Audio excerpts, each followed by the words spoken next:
Detengámonos ahora en Ucrania, pero con otra información que involucra además a un chileno, porque a funcionarios de la policía en una ciudad de Ucrania que se llama Nikolayev detuvieron a un compatriota bajo la acusación de haber disparado contra dos colombianos dentro del auto en el que ellos se encontraban y los dos colombianos que recibieron esos disparos finalmente murieron. Hay una investigación preliminar que dice que sería un chileno de 39 años. No han dicho nada respecto a su identidad, pero sí aclararon que él estaba en el asiento trasero de ese vehículo y que con un arma automática había disparado varias veces contra sus acompañantes.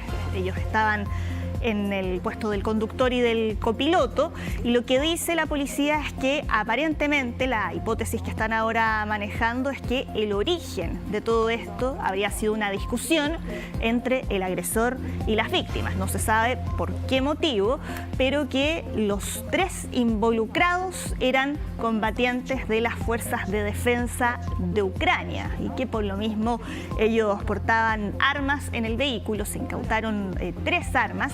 Y además, quien disparó, o sea, el chileno, habría estado además bajo la influencia del alcohol o derechamente en estado de ebriedad, porque se le hizo después un examen de alcoholemia que arrojó 2,29 gramos de alcohol por litro de sangre. ¿Y no se sabe nada sobre las motivaciones que podían? No, yo ya les decía que había habido una pelea, una discusión, pero el motivo de ese intercambio verbal que terminó de la peor manera es algo que no se ha transparentado aún, pero sí se habla de intencionalidad.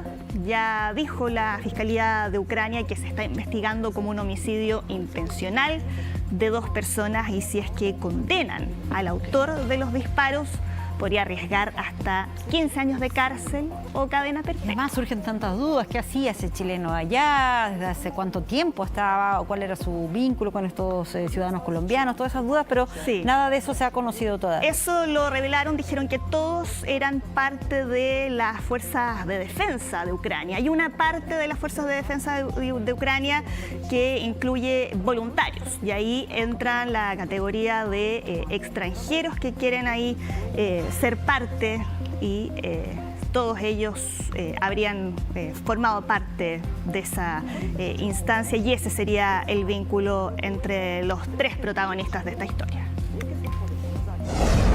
Este día jueves vamos a hablar de lo que pasa en la capital ucraniana. Vamos a ver imágenes a continuación de los más recientes ataques de Rusia contra la ciudad de Kiev. Este ya ha sido calificado, Mane, por el alcalde de la capital ucraniana como el mayor ataque aéreo que han vivido, no este año, tampoco en el último tiempo, sino desde que se inició esta guerra hace ya más de 4 años y medio, más o menos, de ataques cruzados, sí, entre Rusia y Ucrania, pero con mayor intensidad en las ciudades ucranianas. Vemos acá las imágenes de la destrucción, la desolación de barrios residenciales, además incendios, edificios que colapsan por estos ataques con drones y también misiles, que ya la cifra más actualizada habla de 20 víctimas fatales y un centenar de personas heridas. Así es como comenzaba la jornada. Estas son las imágenes de la madrugada, la mañana, además de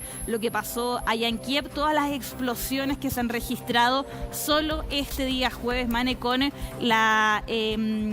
lo difícil además que ha sido que estos dos países puedan lograr algún tipo de acuerdo, ya sea de paz o por lo menos un alto al fuego. Exacto, o sea, acá es lo que se viene buscando hace muchísimo tiempo y que no se ha logrado. No se ha logrado tampoco, o sea, cada vez que vemos que hay un avance, una conversación o algo que pueda dar una luz de esperanza, ocurren este tipo de ataques de uno contra otro, por supuesto. Exacto, claro, aquí ataques cruzados, pero el más reciente y los más fuertes desde Rusia hacia Ucrania. Mira acá la imagen también de las estaciones de metro, esto es también en la capital.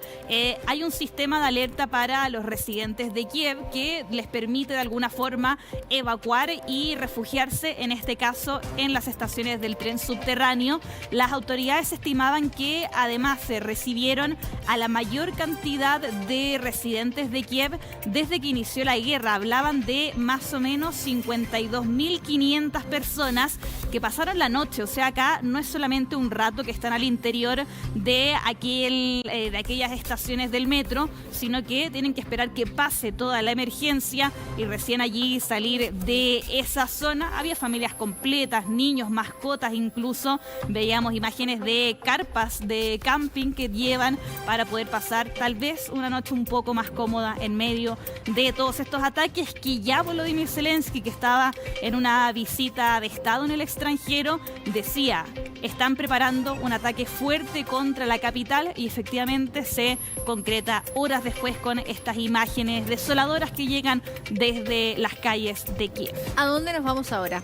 Nos vamos a quedar en Ucrania todavía, pero para hablar de una noticia que tiene relación con nuestro país. Estamos hablando de la detención de un chileno en Nikolayev, que es una localidad ucraniana donde se da un doble asesinato. Iban en un auto, en un vehículo, dos colombianos, piloto, o sea, conductor y copiloto, y en la parte trasera iba este chileno de 39 años que no ha sido identificado, no han dado su nombre, y con un arma automática, además de bastante poder armamentístico específicamente, dispara contra esos dos colombianos y termina con su vida por razones que ahora se están investigando. ¿Qué fue lo que pasó para que se diera este asesinato? Y además la gente de alrededor, los peatones, otros conductores, se dieron cuenta por la cantidad de disparos, y ahí es donde llaman a la policía. Ahí vemos los casquillos, por ejemplo, de las balas, el arma también que fue utilizada. Un chileno que ahora está detenido a la espera de lo que va a ser un juicio. Oye, ¿qué habrá pasado? ¿Cuál habrá sido la motivación de este chileno para asesinar de esta manera sangre fría a dos personas extranjeras, también a dos colombianos? Sí, porque además se confirma que los tres eran combatientes de las fuerzas de defensa de Ucrania. El ejército ucraniano permite, y en general creo que es una norma internacional, que ciudadanos extranjeros pueden unirse a las fuerzas, en este caso de Ucrania, para luchar en la guerra contra Rusia. Los tres eran parte de las fuerzas de defensa ucranianas. Al parecer se conocían de antes. O sea, iban todos en el mismo auto. No eran desconocidos, claro. Se encontraron también algunas latas de cerveza, los celulares. Se está investigando si es que hay alguna relación con un estado etílico, por ejemplo, de algunas de las personas, pero es un hecho que ha causado bastante sorpresa allá en Ucrania. Ahí podemos ver que le estaban haciendo el alcotest, de hecho, a este chileno, que además vamos a estar a la espera a ver si se dan más detalles de quién es esta persona. Y de dónde sacó el armas, de quién era. Y bueno, al ser parte de las fuerzas de defensa de Ucrania, me imagino yo entonces que estaba legal allá en ese país. Claro, o sea, como son voluntarios aquí, se viaja o se presentan ante las fuerzas de defensa, y claro, es legal que ellos estén allá combatiendo contra las tropas rusas, pero ¿cuál habría sido la razón para atacar a esos compañeros? No eran inmigrantes indocumentados. No, claro, aquí ya había, que eso también va a ser parte de la información que vamos a necesitar, Mane, de cuándo llegaron, por ejemplo, muchos datos que faltan en esta historia, porque esto ocurre en la última jornada solamente allá en Ucrania, y es una noticia que, claro, aquí ha tenido bastante repercusión, porque el presunto atacante de estos dos colombianos fue un chileno de 39 años que ya ha sido detenido. ¿A dónde nos vamos ahora? Vamos a ir hasta Irán. Han pasado